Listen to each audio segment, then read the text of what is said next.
Okay, we are live. We're ready to rock and roll. Two badass women and one in the making. So hello and welcome to Let's Figure It Out, the live show where I interview my favorite people on what they do best, the health, mindset, and behaviors of women who want more for themselves and their family and are willing to ask the hard questions to figure it out. So I'm Dr. Keela Rosner. I'm a naturopathic doctor, wellness cheerleader, hormone warrior in Stratford, Ontario, and I love helping busy, stressed out women and their families to optimize their hormones, balance stubborn digestive conditions, and get a good night's sleep so they can kick ass at work and really show up for the people that matter most. So before we get started with episode number 6 today, I want to let everyone that is joining either live over here on Zoom, we've got lots of people joining in, or anyone catching the replay or joining us on Facebook, please say hello. This is so much more fun. If I can see that people are joining, we are more than happy to answer questions. And I want you to all know that this series is brought to you by my new free e-course where I take you from feeling fine to freaking fabulous by sharing my critical strategies that I use with my patients to optimize your health so that you can stop feeling fatigued, bloated, and hormonal in under 10 minutes a day. So I will be posting a link for where to find that. And it's really good stuff. So I am so excited to be interviewing my friend and colleague, Dr. Tanya Chambers. She is my favorite family chiropractor, and she is well known in the Stratford, Ontario, and surrounding area because she works with all the way from little tiny people like my daughter to elderly as a family chiropractor. She and her husband co-manage a busy chiropractic practice with lots of professionals, and she's a mom of 2 very active human beings. She's a background in human kinesiology, and she has a real special interest in helping little people improve their health and well-being right from the start. And she uses super gentle, safe, and effective techniques to help people optimize their health and mobility. So welcome, Tanya. I am so excited to have you. Thank you so much. Hi, everybody. This is the first for me, Keela. I was just thinking, I interviewed you at our women's wellness event, remember a few years ago at Revival House. And it was my first time being interviewed in a non-paid, no job on the line situation. It was awesome. And now the roles have switched and I'm in your zone here because I'm watching you manage all of these screens and videos and a baby, and you're like mission control over there. So good for you. I mean, don't look behind at the rest of the room. From here, we're good. I'm very impressed. I'm very impressed. This is really good. This is exciting. So thank you for having me, and thank you for offering this way of just communicating to lots of people in our community and beyond, and just to give them some extra support and some help during these crazy times. We have to be creative and get ourselves out there and give people information, right? So this is great. Thank you. I mean, especially in the time of COVID-19, where many of us are told our ritual for how we function, even from our morning routine to when we exercise or don't exercise, when we eat, everything is shifting and changing.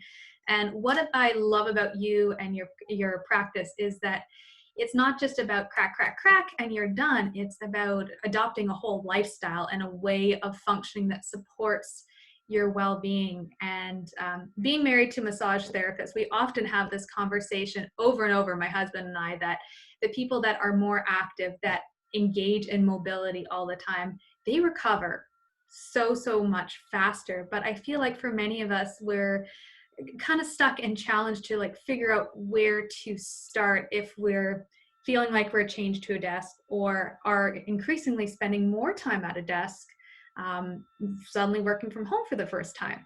So I'm excited to chat with you.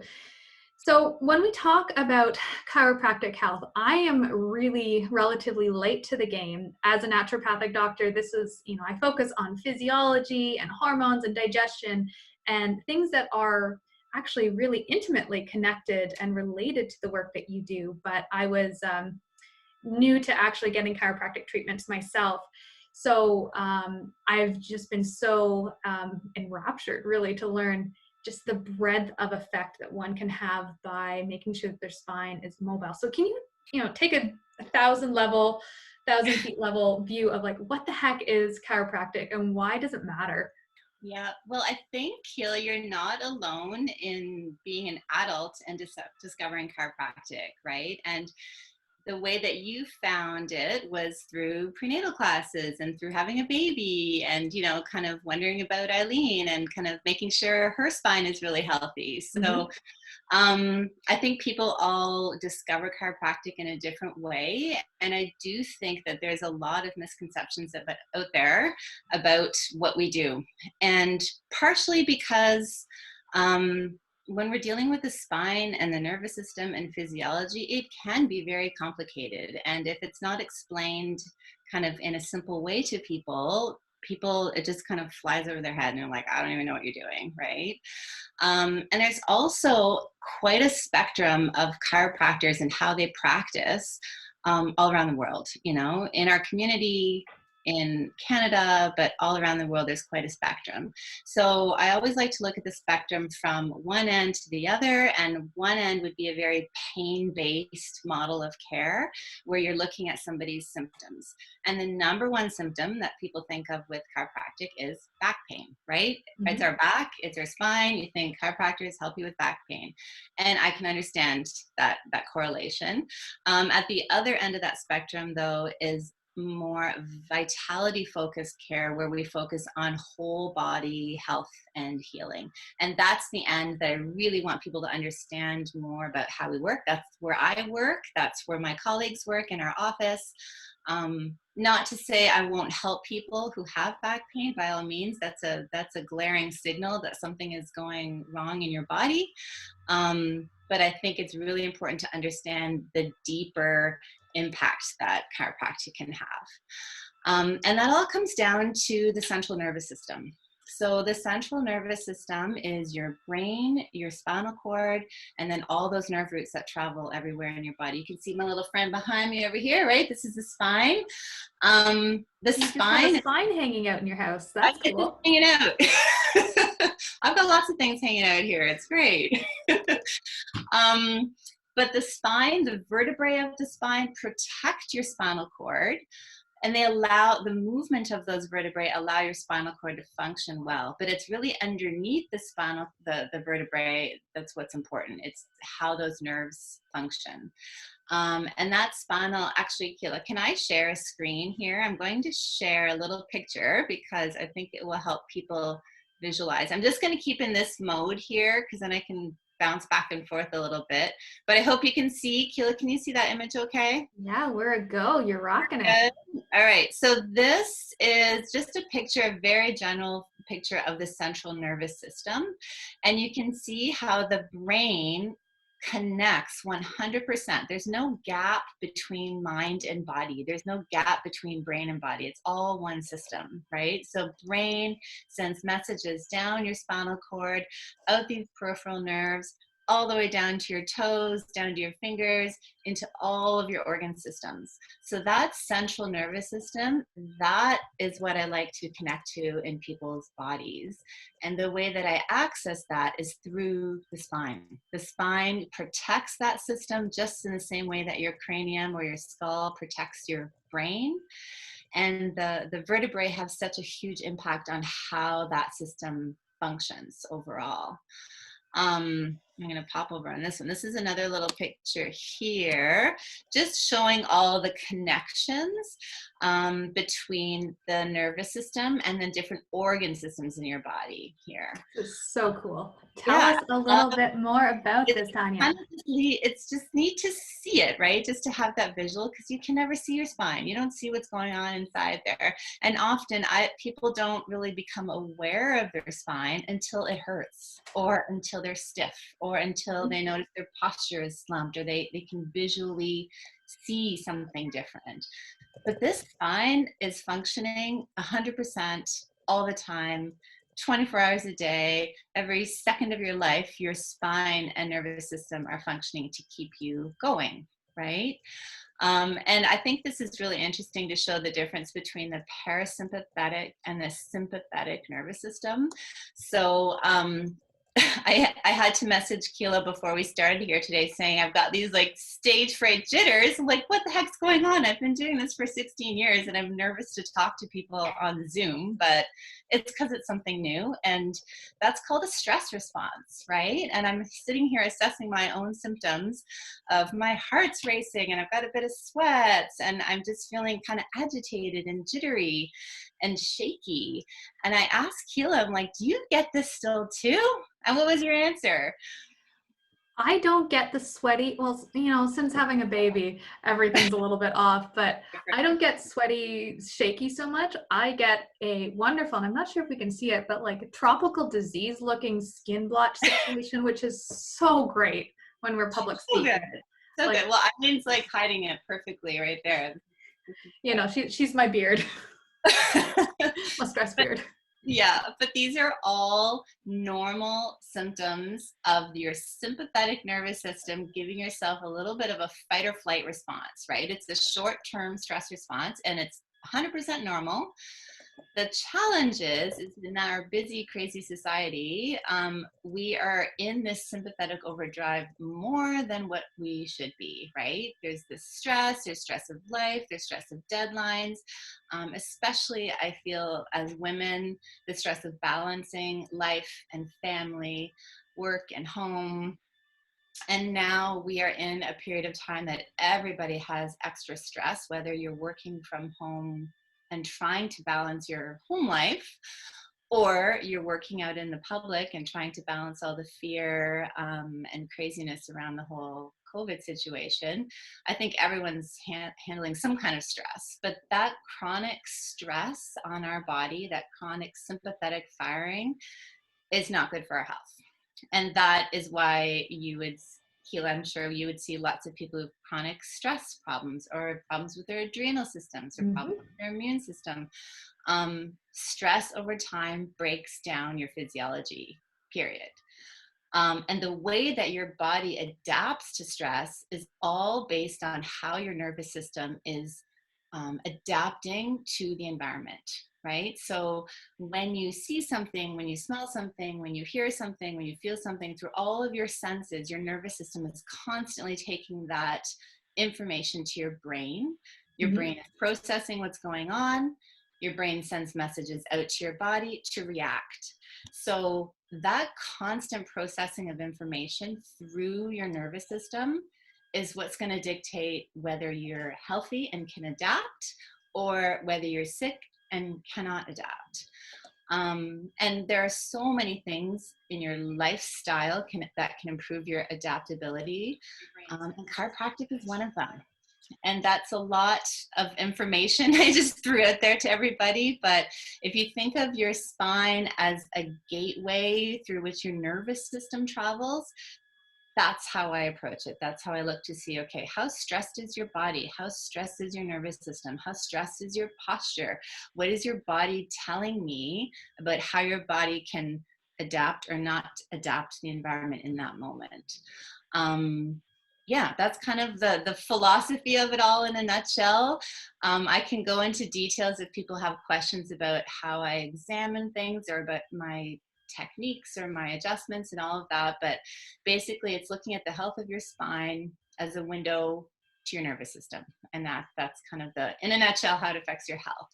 Right. So just to sum up, because I'm often coming at this from a slightly different angle as you, but it's amazing how the end goal is always to help people to function better.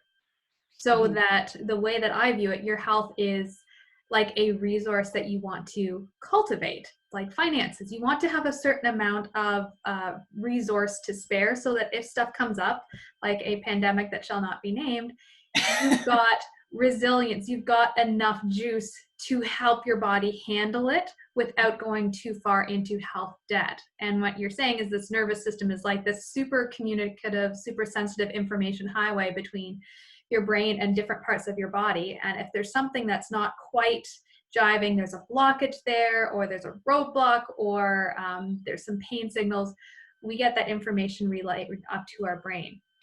So what I think is super cool about this is that our body is always trying to protect us and trying to help us function the best it can with our current environment. And it takes a certain amount of our body's bandwidth to deal with pain, to deal with an acute stressor, to deal with chronic stress, to deal with chronic pain. And if we have so much of that bandwidth taken up dealing with this issue, there's a little bit less of us to focus on maintenance. And if someone is dealing with chronic pain, so like that bum knee or that lower back pain that just keeps nagging, or those chronic headaches, that obviously has a big impact on our overall well-being and our ability just to do life. So on that note, like if the nervous system is not working properly, like what does that ultimately mean for us? Like, why do we care? I think it's a vicious cycle, right? So pain, as an example, pain is a symptom. Pain, you don't feel pain in your knee. So the pain is not from your knee. Pain is your brain's subjective perception of what's going on in your knee. So if it's related to an injury or inflammation or arthritis or whatever signals, whatever disruption in physiology that's happening in your knee, your nervous system is taking that information to your brain, and your brain is processing that and giving you a subjective experience of pain, right? So that's why you can have somebody with a crazy arthritic knee and have zero pain, or you can have somebody with a perfectly looking knee on x-ray who's 30 years old, who has chronic knee pain and has been told, oh, there's nothing wrong with you. I'm like, well, there is, because you are having that subjective experience. Sometimes it's just a bit more of a puzzle to figure out what's going on, right? Everybody's least favorite phrase to hear. Oh my gosh, it's so Fine. frustrating, because it's not a mental issue. You are experiencing that just because the, medical system can't figure it out. It doesn't mean that it's not necessarily there. It is a puzzle to try to figure it all out. But my point is that it is quite a cycle. So if you have pain that causes you stress, you're anxious about it, you want to figure out what's going on, that creates more pain, and it becomes this vicious loop, right? And it's trying to figure out, well, what came first? Pain doesn't just happen for no reason. There had to be some kind of disruption in your physiology, some kind of imbalance, some kind of trauma, some kind of maladaptation that your body couldn't handle, and then it turned into a problem, right? So I always approach pain as something that's important to look at. It's a signal, but there's bigger reason why it's there in the first place, right? And so looking at lifestyle is so, so important. And Keela, I know you do that a lot as well. What you fill your cup up with is going to give you more adaptation to your environment. If you have an empty cup and you're stressed out, you're going to crash, and you're going to have imbalances in lots of different systems in your body. Your nervous system mediates all of that, but there are lots of other systems that are going to crash. For some people, it's their adrenals. For some people, it's their digestion. For some people, it's, immune function. So I don't look at the systems as specifically as you would, Keela, because that's your specialty. I just look at the nervous system, and if you're not adapting well there, then I know all those systems are not going to function as well as they should. Those are kind of more signs for me that something is not functioning well in your nervous system primarily. I always look at the nervous system first, because for me, that's the primary system that just controls everything else that's going on. So cool. Yeah, I find most of my clients, the ones that do best, have at least one manual therapist on board, whether it's a chiropractic physician or an osteopath or a massage therapist, as well as somebody that's looking at the internal physiology. Because as you say, well, I might go down a deep rabbit hole with how somebody's optimizing their digestion and the motility and the gut bacteria overgrowth, or how their brain is communicating with their ovaries and whether they're ovulating and all that stuff. If the communication relay there is not working, I might be able to throw all the herbs and nutrients at it, but it's only going to go so far if that body to brain connection is not working all that well. And that's absolutely where you come in. Mm-hmm. So you said something interesting there that really made me think, where you're saying, like, it's, if you have pain, it's not necessarily about the pain. The pain is there, but it's a signal of something else. Can you give us maybe another example of like where that pain might be adaptive? Like why do we have pain? Like what's the purpose in the body? Yeah, I mean, pain is such a huge red flag that something needs to that you need to pay attention to something, right? And we all have different sensitivities to pain too. Some people know right away, the instant that something aches in their body, that means, oh, maybe I should stop doing that activity. So for example, with gardening coming up, right? That's a big one that we see all the time. This mass exodus outside to our gardens, especially now, everyone wants to get out of the house, right? And do So some good for our mental health. so good. And it's awesome. It's good in every way. It's good for your physical health too. You're moving, you're getting fresh air, you're getting your vitamin D. Like there's nothing wrong with it, right? But it's something that you go crazy for at the start of the season after not doing anything that's really close to that type of movement for the previous 6 months of the year. And then you go all out, right? Everyone gets in there and you're digging and you're hunched over and you're moving your body. If you are in tune to your body and you stand up from that shovel and you're like, oh, my back is feeling really sore, or oh, my shoulder is feeling like it's tweaking, or I'm starting to get a headache, or I'm feeling this tingling in my hand. If you're the type of person who's like, screw it, I got to get this done, and you push through, that's going to be more likely to lead to an injury than if you're the type of person who'd be like, okay, let me just, move my wrist around a little bit, try to get that kink out, or let me stop and roll my shoulders, or do some twists, or do some movement to kind of unwind what your body is trying to tell you in that moment. So, I mean, that's a very broad example. If you're young and healthy and fit, yes, you can push through and have much less likelihood of having an injury compared to somebody who's, maybe in their 70s, who are pushing through pain all the time. They're the ones who are going to have the injury more likely. Or if you're out of shape, or if you're obese. I mean, obviously there's lots of different precursors for likelihood of injury, but I think it's important to be aware of what symptoms they're trying to tell you. Usually it means, especially if it's a pain, and especially if it's in a joint or a muscle, it usually means change something. Like change something, do something different so that you don't feel that pain. That's what it is. It's a signal, right? But we kind of forget about that sometimes, right? A gentle smack upside the head to pay attention and figure it out, right? Yes. And I mean, there's a difference between like never doing anything physical because it hurts all the time. That's a problem in itself. But if you normally know you can push your body through something, and then you realize, okay, this is not so good, just step back and try to figure out what is it, what's the movement that is not working for you, and why. And maybe you have the sense to figure that out on your own, or maybe you need to see a physical type of therapist, either a physio, massage, chiropractor, osteopath, who can really analyze your movement and see, okay, what is it that you're not doing right? Like, why are you hurting in this way? I mean, it always sounds so simple. It's like, yeah, I know how to move. I pick up stuff all the time. I can shovel snow, like, pick up these groceries. But I think for a lot of us, we move through life pretty unconsciously, and it sounds so silly to say I'm going to see someone to show me how to move and do basic things, but it's not, I find, often until something's gone awfully wrong, or your physiology and your alignment, like having a baby or post-surgery, that your body just feels so different, that we often become aware of this. And that's really the beauty of the work that you do, working with little people through all of life's phases. Mm-hmm, mm-hmm. So there's two things I would love to chat with you about today that I've been getting lots of questions and DMs with lately. And that is, what the heck can we do now that some of us are spending a whole lot more time, not necessarily indoors, but more time at a desk, whereas we might have had a slightly more physical job before.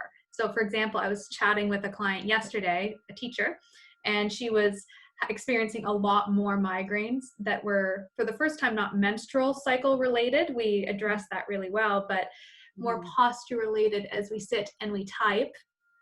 And then the second thing I'd love to address is, on the flip side, for those of us that have less work responsibilities and are trying to get more physically active, how can we do so in a way that's not going to land us in CrossFit jail and stuck on the couch because we hurt? Right. Is that Right. cool? Can we talk about this? Yeah. I'm probably gonna like go off topic, so bring me back if we need to. Yeah. But I think this is the way my brain works, is it always goes back to what's normal. How should we normally move? How should our posture normally look? And when we're looking at humans, the normal is 1,000 years ago, or even back into like caveman era, where people are walking and moving and upright all the time, right? So we are bipedal mammals. We are on our 2 feet. We're not meant to be hunched over. We're not meant to be leaning down over a desk or over a phone all the time. We're meant to be upright and mobile. So anything that you can do that's upright and mobile is going to be better for you than sitting. So sitting is probably the number one risk factor for a lot of postural deformities and pain, back pain, headaches, all the way up, top to bottom. Sitting puts you in a position of flexion, right? You're constantly hunched over. So if you think about when you're standing upright and your pelvis is slightly extended, you know what? I'm going to have to stand to show you this. I'm very like motor driven, right? This is how I work. So when you're standing, you've got this curve in your back. That's normal, right? When you sit, you flex. So you completely unwind the curve. When you're standing, you're also standing, you're putting weight into your hips. When you sit, your weight comes back into your butt and into your SI joints and the base of your lumbar spine. So the whole mechanics of sitting is just so detrimental to our body. And then same thing for the upper back. So once you flex your pelvis, unwind your spine, this tends to happen too, right? A little bit of rounding, forward head posture, all this work that we're doing this way, right? You get the lovely buffalo hump after time. Exactly. Great look. Yeah. So even though when you're sitting, you think, oh, I'm relaxed, I'm not doing anything, it's a position of ease. Yes, it's a position of rest, but it's horrible for your spine. There's no way you can sit and have good spinal posture compared to when you're standing, right? So there's things that you can do, and I'll get into that in a sec, but I just want you to keep in mind that the pelvic angle is best when you're standing. So number one, take breaks, stand up, walk around. And walking is the number one best movement for your spine. It's cheap, it's free. It gets you outside if you can go outside. If it's a nice day, it gets you some sunshine, some fresh air. So if you're not, what's that? Vitamin Move. Yeah. The number one treatment for constipation out there. Exactly, because your pelvis is in a position that your organs are also more ideally placed, right? You're not compressed in your gut. You're open in your gut. Everything is moving and can flow better. Your chest is open, your diaphragm is open, your lungs are more open, everything is more open standing and walking compared to sitting and slouched, right? So good for your mental state. If you can walk, if you're not a regular walker now, I have a feeling sometimes we're probably preaching to the choir here. If people are listening in, they may be your patients or my patients and already doing these things. But if you're not already a walker, walk. Like, this is such a great time to pick up that habit. Every single day, get outside, rain or shine, get yourself an umbrella or some good gear. A dog. 10 minutes, 15 minutes, an hour, whatever you can do. You can also use it as a break. So if you're stuck at your computer a lot, or stuck holding your baby a lot, or nursing in an awesome, comfy position, but just that standing up and walking can help to reset a lot of your spine, a lot of your joints, because all of your joints move when you walk. Your spine moves when you walk. So that's a really easy thing to do. If you can't walk because of the weather or because of knee pain or something else that's holding you back, even just standing on a spot and marching. So literally you're raising one knee and then the other, and you're doing this cross-marching position with your arms, right? Left arm up. I have to show you this, right? Really, really easy. So marching on the spot. Time yourself. I sometimes do it when I'm brushing my teeth. or if I'm bored, or if I just need to get up and have a 10-second break from my desk, march on the spot, get everything moving, sit back down again. You'll notice your brain's like, whew, I've got a bit of energy now. Oh, my shoulders are moving better, or my back isn't sore anymore. Like just that little bit of movement helps. Awesome. And on these lines too, I want people to understand that movement doesn't mean exercise, right? What's the difference?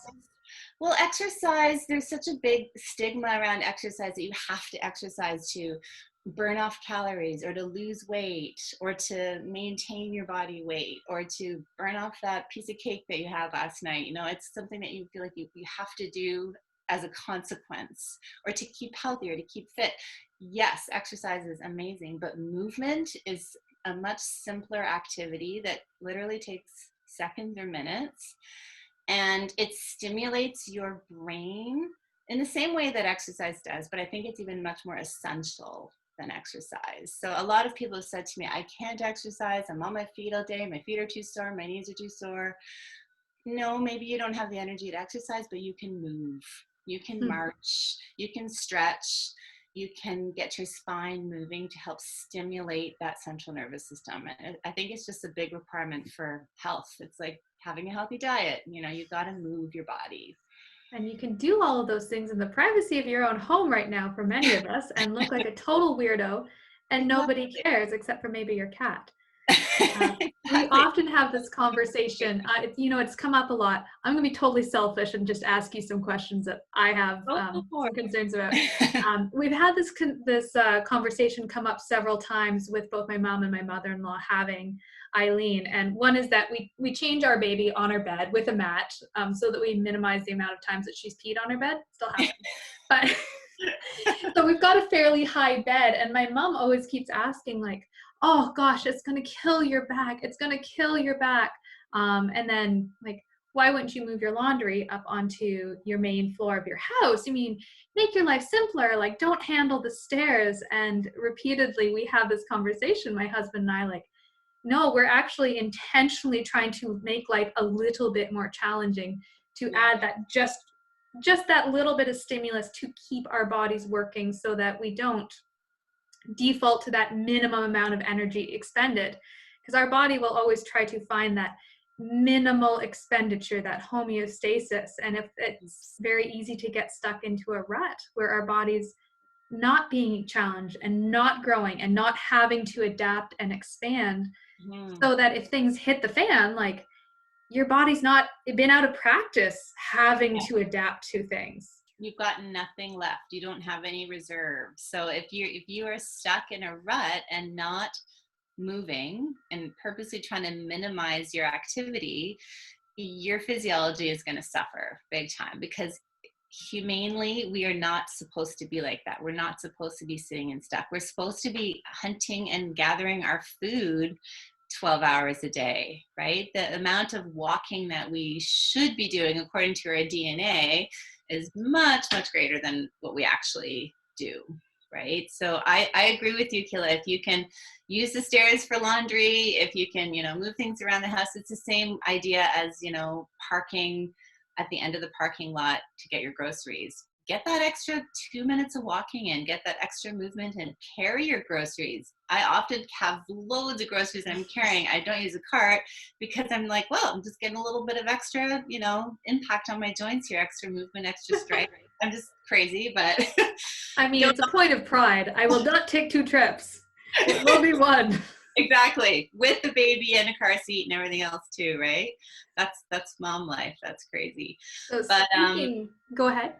No, what were you going to say? I was going to say, speaking of mom life, very selfishly, can I ask about baby wearing? Because I know there's a lot of new moms on here, and this is very much my life right now. Is there a better way to wear your baby? Because I notice I have what's called a baby katan wrap. So it's like a soft sling situation. I notice when I'm wearing her, it just works for us because I'm able to like do life and work, and she love it. She does that. It. But I notice at the end of the day, my back is quite sore. And here I am. You can't see my setup here, but I'm standing at my desk. I'm doing what you told me and lifting my leg up and changing my posture.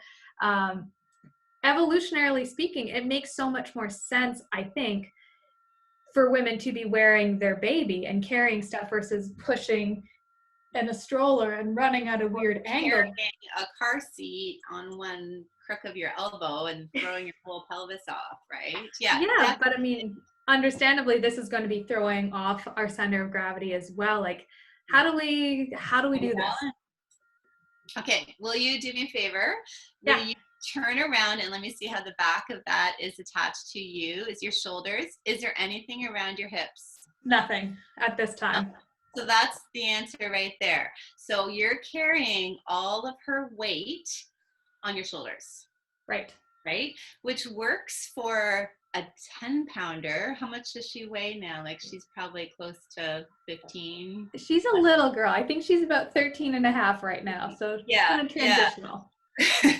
So you probably notice as she's getting bigger, your back is getting more strained, right? Mm-hmm. So if you look at a lot of the kind of indigenous cultures, they wear their babies on their backs, right? They have this big kind of carrier thing way up here, which I think is hard for us because we don't have people helping all the time. And when they're so little, you want to protect their head, and you know, I don't think we're just brought up to do that properly. But what I would do is look at other options as she gets bigger to have a carrier that sits on your hips. So our hips are much, much more stable, much stronger than all this mobility in the shoulders. So what you're doing is when she's pulling here, you're compensating and doing this. Totally. So you're constantly kind of throwing your back up to prevent yourself from falling forward. It's a beautiful mechanism. Your body's doing exactly what it's supposed to do, but now it's giving you a signal that maybe she's too heavy on my front. I'm compensating. At a cost. Let's change something up. Yeah. So I would try one that's on that has a waist support belt that comes around your hips. Okay. That's a big difference. Yeah. Awesome. Yeah. I mean, I have to think like we had evolved as a species necessarily carrying our young. Otherwise we wouldn't have made it very far. Mm-hmm. You just have to kind of modify how you're doing it. Gotcha. Yeah, and I think about that. I mean, we go backpacking a lot. We're like just disappear into the woods for 5 days carrying all of our things. And the good packs always have that hip belt around. And anytime we've done a day hike with a regular backpack, it hurts because we don't have that hip belt. So you're absolutely right there. Exactly. And I think too, like if she was on you like that and you were walking and you were kind of going up and down the stairs and you were cooking or you're doing different movements around the house, you may not notice your back is sore as when you're just standing still. Totally. Or sitting.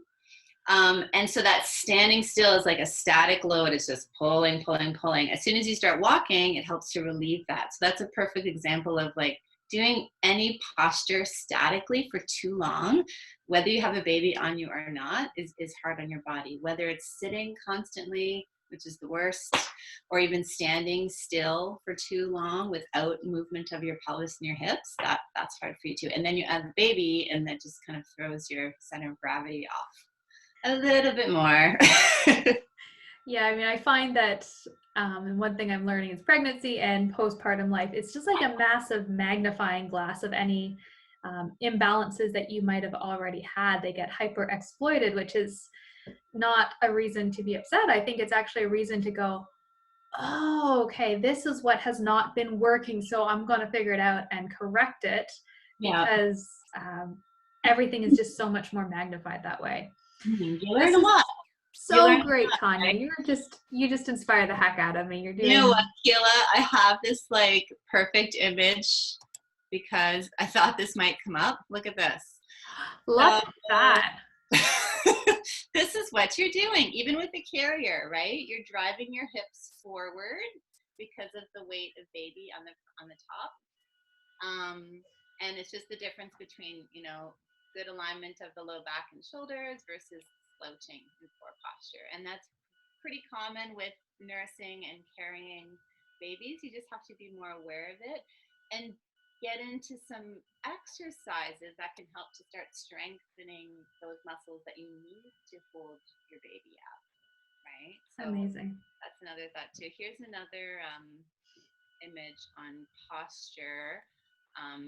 this is what we don't want to see, right? The Ooh, hunched no, no. shoulders, the forward head positioning. As soon as your nose kind of starts drawing forward, that's a sign that your shoulders are probably rounded, your hips are probably tilted, your pelvis may be tilted, flattening and the shortening of the pecs of the chest, flattening of the glutes. All of that can happen with just poor posture. Also, standing on one leg. Do you ever find that or see people doing that? You kind of have one leg that your weight is on and the other leg is off to the side. That's a sign that you're just unstable in your hips and you're always kind of torquing your pelvis on one side. So over time, that's not so good either. I just want to show this one more image here too. I think it's really important to understand that your brain needs movement, right? So when we're talking about walking and marching on the spot and getting up and taking a break, the reason is because your brain needs that input. So Roger Sperry is a Nobel Prize winner. Back in the 80s, he was doing a bunch of brain research. And he found that 90% of stimulation and nutrition to the brain is coming from joints of the spine. So the joints of the spine feed the brain that information for energy, for thought processing, for mental clarity, for concentration. It just helps with learning, for development in babies, in young children. That spinal movement is so important. So I just thought that's just kind of a good one to throw out there. I love it. So, second thing I wanted to ask, for those of us that have a little bit more time, that's clearly not me right now, but are maybe deciding to become more active or are looking at home CrossFit workouts or a couch to 5K program and are previously less active and wanting to start a new program because movement is good for us. Where's a good place to start so that we're not increasing our risk of injury, regardless of the activity? Oh, that's a tough one because I think there's so many great different types of programs out there and types of physical activity out there. I think you just have to find something that you love. You have to be motivated. You have to be encouraged. For some women, it may be, I'm speaking to women just because I'm assuming we're probably seeing more women here, but guys too, don't get me wrong. Some love connection of community, like a group, right? So if a group that you have to go to or a class that you go to, I mean, that's a great way to stay motivated. Some like to do stuff on their own. So then you might be able to find something online that can motivate you that way. I love all the options that we have in our community. So you can do yoga, you can do, like I know Rachel Studio is doing some online stuff. Inspired by Fitness was doing some online stuff. So lucky here. Yeah, like we have a great community of people that are offering, even during this time, free classes that you can try out if you've never done it before in the safety of your own home with nobody watching you. And just find something that works. You want to get your heart rate up. You want to do some strengthening. You want to do weight bearing, loading activity in your joints. You want to strengthen your core. Those are big ones. But you, more than anything, you just want to move. Get up and get moving, especially in this postpartum year. I would not put too much pressure on yourself to get into fitness. More so it's just something you love to do, like a way that you love to move. Yeah, public service announcement. If you know anybody that has just had a baby within the last year, don't talk about how much weight you've lost. Don't talk about carbs being bad or don't talk about your points. Just go away with that. Don't talk about how you're going for a run unless they're asking. Just a slightly irritated side note on that. No pressure. The best thing you can do right now is get outside and walk. And I know you do that all the time. So, add in some strengthening, add in some mobility, simple things like squats and lunges and push-ups and burpees, things you can do at home to improve your strength without any equipment. It doesn't take that long. I think that's important to do too. Awesome. You are such a wealth of knowledge, Tanya. So I'm going to throw some random questions at you that you are not expecting. Okay. Tanya, what are you reading right now? Oh my gosh. I'm reading a fiction novel. Do you want to know? Like, I'm probably reading about 10 different books right now, but the one I'm in most right now is just a easy novel. What are you reading? It's called Where the Crawdads Sing. So really good. It's really good. I'm right near the end. So good. Yeah, that's kind of not very interesting, but you know. No, it's a great one. I listened to it on Audible as I was walking around and very, very pregnant. It's a great book. There you go. What is your go-to I'm so freaking hungry I could eat my foot snack? Okay, are we talking like in a pinch on the go, or something that I can like at home, like with real food? Either. Okay, if it's a snack, this is what I do a lot, is those good fat bars. They're not the made good. What are they called? Good fat? Good fats, yeah. Good fat. So good and so satisfying and filling, and it's just nice to know that there's not any extra sugar. Like there's no sugar in them. They're just Just the good stuff. Love those bars. Amazing. Do you have a morning routine? Like now or when what's your COVID-19 social distancing routine look like? Oh, I have to say my routine's not been as regimented as it is when I am working. Just because it's so varied. I'm still working for urgent cases at my clinic, so I'm kind of coming and going a lot throughout the day. It depends what the kids have on the go. I'm doing homeschooling with them and helping with their homework and all that fun stuff too. We're in the middle of some renovations, so I feel like every day is something different. But I love my coffee. I can't hide that. I love my coffee. And I often do bulletproof coffee. That's my favorite, just with coconut oil. And then I'll do, when I'm working, I'll usually do about 5 days a week. But during COVID, I'll do intermittent fasting for the morning. So I'll often have that coconut coffee and then not eat until the afternoon, which I find is great for my energy. It's great for a workout in the morning to not be full or have too much in my stomach. I am a super crazy fanatic CrossFitter. Hello, any CrossFitters out there? So when I'm working, I go to CrossFit in the mornings, but I've been doing morning or afternoon workouts, but I'll get them in at least 5-6 days a week. Now having more time is easy to do too. I do meditation in the morning when I'm working. I haven't been doing as much. I know I need to get back into that, but I don't know. Routine has just changed so much. Everything's changed. Priorities have changed. Everything's crazy right now. Last question before the nap alarm goes off here.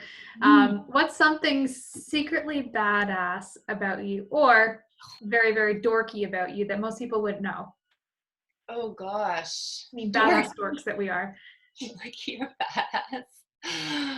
I think badass, you know what makes me feel very badass is lifting heavy, badass weight. Yeah, girl. I like nothing more than a 200-pound deadlift or a 200-pound back squat, just to get that. It's such a rush for me to feel that like animalistic when you're lifting something heavy. Yeah, that's my kind of badass thing right now. And do you wear the tall socks so that your shins don't bleed when you're deadlifting? No, I haven't really gotten into that, no. I haven't scraped my shins to the point that I feel like they need that right now. But you know, it looks fun. Amazing. I mean, it's a whole other fashion staple right now. We gotta get our kicks from somewhere. Yeah. Exactly. Tanya, you are amazing. If somebody wants to follow up with you, although I feel like you are like such a local health celebrity anyways, where's the best place to stay in touch with you or to follow along with your adventures right now, Tanya? I am on Instagram at Dr. Tanya Chambers and also on Facebook. And then our website is stratfordchiropractic.com. So through social media and through a website, you can always contact me via email or phone. You can find our number there. Yeah. Amazing. Thank you so much I should also say right now, because we are considered essential only for urgent care, if you are very much struggling and having troubles moving or extreme pain or trouble functioning, I can see you as a patient. If you're looking more for wellness care, which is my favorite thing to do, and just vitality care and keeping your body healthy, I'm happy to see you or one of the other doctors in our office. There's 4 chiropractors in our office. We can see you once this all blows over, which we are hoping is going to be in the next week or so, because stage 1, I think we're going to be hearing more about that this week. So we're hoping next couple weeks, at least before June. So once that happens, give us a call and we can see if we can make some room for you for sure. The world misses you and the good that you do right now, Tanya, so much. Thank you. You as well, I'm sure. I mean, we're lucky as naturopathic doctors that we can work virtually, and I'm moving much of my practice virtual right now, which is so great that one doesn't have to leave their home or office necessarily, but still get up and move around. Yeah, Tanya, thank you so much for so much. spending your Wednesday with me. You are such a wealth of knowledge, and I just feel like I learn so much every time we chat. My pleasure. My pleasure. Anytime. Love to do it. Amazing. Dr. Tanya, enjoy the rest of your Wednesday. Thank you everyone for joining us live here on Zoom or over on Facebook. It's always so much fun to have all this interaction. Stay tuned. The next couple of episodes, we are going to be doing a special feature on how to start a garden properly and the things that you want to do to ensure that you have a really good productive harvest at home. That's going to be with my husband, who's moonlighting as his previous career as a horticulturalist. We are going to be interviewing somebody on starting a pleasure practice and improving your libido, as well as biohacking. And we are more than welcome to take topic suggestions. So we're going to keep going as long as we keep going weekly. So thanks for tuning in to Let's Figure It Out. Happy Wednesday or whatever day it is. Who knows? Bye.